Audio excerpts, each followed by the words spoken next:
Spotlight.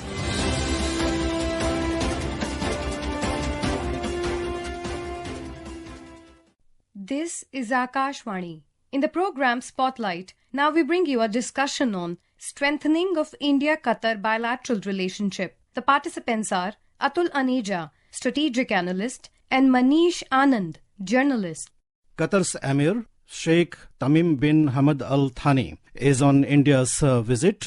This is the first visit of Qatar's Emir since 2015. Prime Minister Narendra Modi gave a big message by receiving him at the airport. We are joined by Foreign Affairs Analyst Atul Aneja to discuss the wider ambit of the bilateral visit of Qatar's Emir. Mr. Aneja, how do you see Prime Minister Modi going to the airport to receive the Emir, and what message India is sending out to Qatar? Prime Minister going to the airport is to give that visiting dignitary a special honor. And it's not the usual practice. So symbolically, it was a very important message for Qatar that India values you like very close friend and an elevated partner.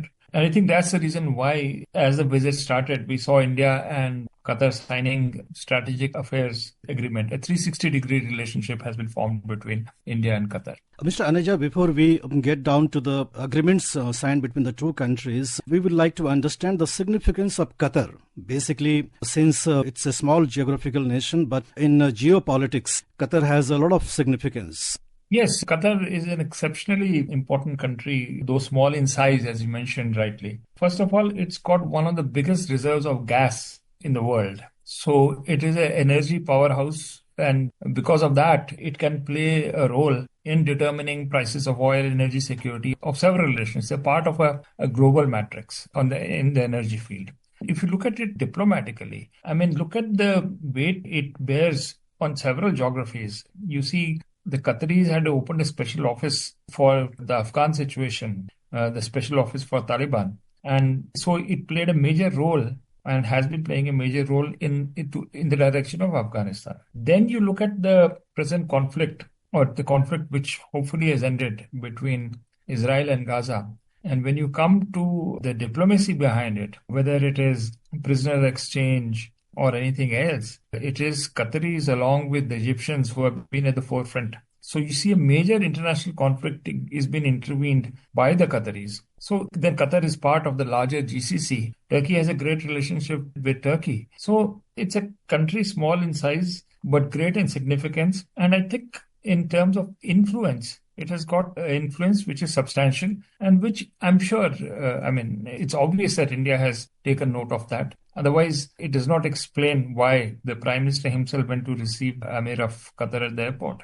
Commerce Minister Piyush Goyal spoke about agreements between India and Qatar, that India and Qatar will elevate the joint working group to the ministerial level in the ongoing talks. Two MOUs, one between CII and QBA and another between Invest Qatar and Invest India. We are also elevating the joint working group on trade and commerce to the ministerial level. As the Honourable Prime Minister had said, and I'd like to quote, today, be it major nations or global platform, the confidence in India is stronger than ever before.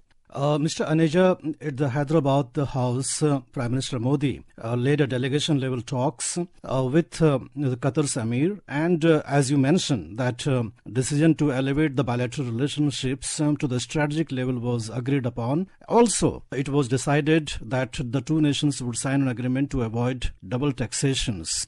What are the wider imports of these two developments? Strategic relationship means that it is a comprehensive relationship. It's a 360-degree relationship in all fields. And it is not with every country that India signs a strategic partnership or a strategic relationship. So that's very important. That shows the level and the ambit of the relationship between the two countries. Following from that, now you asked about the double taxation treaty. I think this should have been long overdue. Essentially, it means that if I'm resident of one country and I'm paying taxes in that country, then I need not pay the taxes to my home country. For example, if I'm working in Qatar and paying my taxes in Qatar, then I don't have to pay taxes in India. It's something which is very important and I think which is going to benefit a large number of Indians. And these are people who earn their bread in Qatar. And if they're paying the taxes inside Qatar, then it is a bit unfair that they have to pay their taxes inside India as well. So I think it's going to benefit a large number of people in Qatar. And I think it's also going to give an economic push to the India-Qatar relationship. For example, if there are Qatari investment in India, which hopefully should take place, then the earnings of that enterprise, if taxes on that are being paid in India, then it will benefit the Qatari companies because then they don't have to pay the taxes in their home country, which is Qatar. So I think it's going to give an economic fillip to the relationship. But I think there is a human element in it as well, a humanitarian, you can call it, element in it. It's a people-friendly move which has taken place. And I think this is something that we should welcome. Mr. Aneja, this context, I would also like you to reflect upon India's ongoing talks for the free trade agreement with GCC countries. Is Qatar going to be a crucial partner in that talk? I think that's a very important agreement in the works, that is the FTA, the free trade agreement, because it just, you see, it broadens the horizons. It's not just trade which will take place, because you'll have countries, big countries like Saudi Arabia in it, you'll have UAE as partners, Kuwait, small in size, but again, per capita income being very high. So you then start developing a relationship with the entire region. And it is just not trade, it is also investment which take place. And then you look at the location of the GCC countries. On one side, there is Central Asia, then there's Africa on the other side. So Europe is not too far away. So they are very, very well positioned when it takes to trade terms. It opened access in 3 different directions. So I think this is something which is very important. The FTA, if it gets sound out, it just enlarges the market for Indian products and also provides the opportunity for other countries to engage more deeply with India. So I think it's an excellent initiative. I think it will take the relationship far beyond oil and gas. Mr. Aneja, Prime Minister Narendra Modi visited the US, Washington recently and held a bilateral summit meeting with US President Donald Trump. And there was a reiteration of the support for India, Middle East, Europe Economic Corridor, IMAC, for which the Middle East is a crucial play. At the same time, Mr. Aneja, I would like you to reflect upon the urge within the Middle East countries to transform beyond the fossil fuel economy. And now that we have seen the agreement taking place at the Hyderabad House, where technology cooperation, artificial intelligence, Internet of Things, etc. have been talked about. So how do you see the wider ambit panning out in the near future? It's important that the IMAC which you talked about, it is a massive economic corridor which links India to the Atlantic Ocean via Middle East and Europe. So this is one of the 3 major corridors for the future which India is engaged in. Other being the outreach to the Baltic Sea through Chabahar in Iran or Bandar Abbas in the North-South corridor, which will take us there. And eastwards, we are moving along the Asian highway and that will lead to the Pacific. So these are 3 major logistical initiatives which are taking place. Now, in the process, the India-Middle East relationship gets elevated much more because this is not just your bilateral relationship. It is the Middle East plays a major role as a bridge between India and the West.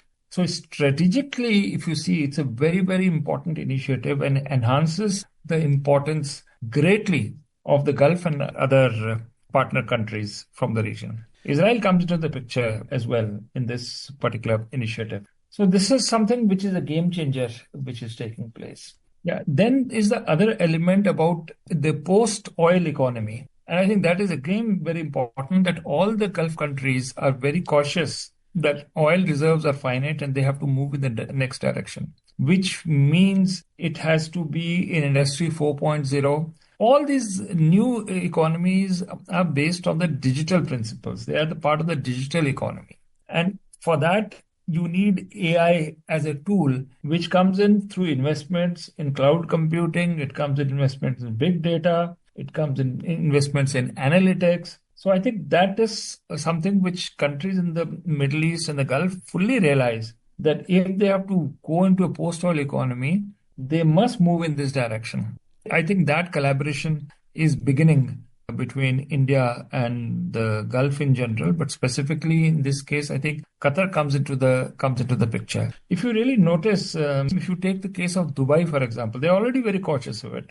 Dubai is a city which doesn't have oil or much oil. It's Abu Dhabi which has most of the oil. Now, but Dubai has leveraged its geographical location by developing the Jebel Ali port, Emirates Airlines, and then tourism to a very big extent, and shopping festivals as the revenue earners for the city. So that again shows that these countries in the Gulf are cautious and are actually showing models of a post-oil economy. And I think as we go further, it is inevitable that there will be greater collaboration in economic engines which are going beyond oil. And what you're seeing between Qatar and India, I think, is an example of that. Mr. Aneja, I would like to draw your attention to a sensitive issue, and that had been raised in Indian Parliament on some occasions, and that also made news in the Indian media in the past 18 months, and that is about 8 Indian sailors. They were given death sentence by a local court there for unspecified charge. But afterwards, Amir of Qatar commuted the sentence, and 7 of them have come back to India. But one, and that is Purnendu Tiwari, still remains there, and he is facing a travel ban. Do you think that there could be a positive development on that front? Well, I would really hope that it takes place, because this is a special relationship. And special friends do special things for each other. And I see no reason why travel ban is imposed on the gentleman. I would very much hope that the Amir of Qatar and the government of Qatar takes that extra step and makes sure that Mr. Tiwari is reunited with his family back in India. Mr. Aneja, one last issue that I wish you could reflect upon. In the shadow of Trump presidency, when America is telling India to import LNG and Qatar is the biggest exporter of LNG to India, what would be that impact? And also, in Trump's first presidency, we had Abraham Accords happening as well as I2U2 happening. So in that context, what kind of relationship do you envisage for India and Qatar in the near future? As far as the Abraham Accords go, that gets tied up to what happens in how the Gaza war is resolved. Because if you find a solution to the Palestinian issue over there, then I think other countries will join the Abraham Accords. Now, right now, Saudi Arabia is not part of the Abraham Accords. And so it's getting tied up with the geopolitical event regarding Abraham Accords. But it is in India's interest that particular problem is resolved, so that once you have the Abraham Accords, some kind of a normalization between Israel and the Gulf countries, in the sense that this cooperation between the two, then the other strategic project, which is IMEC, gets kicked in. These things are getting interconnected right now. As far as LNG is concerned, much also depends on the rate at which India grows. Because if we continue to be a high consumer of gas, perhaps we can buy gas from all sources, whether it is American LNG or it is from Qatar.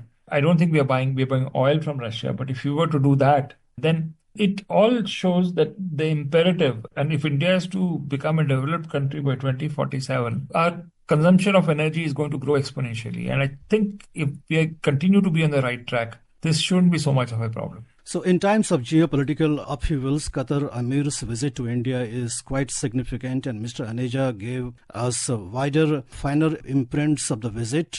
Thank you so much, Mr. Aneja, for talking to us. You're very welcome. Thank you.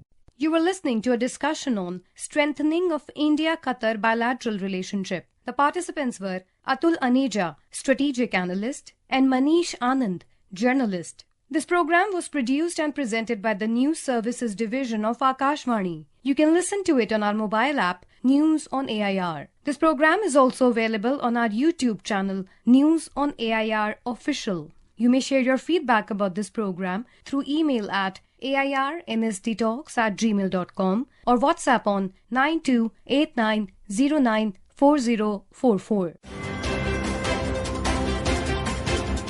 Spotlight.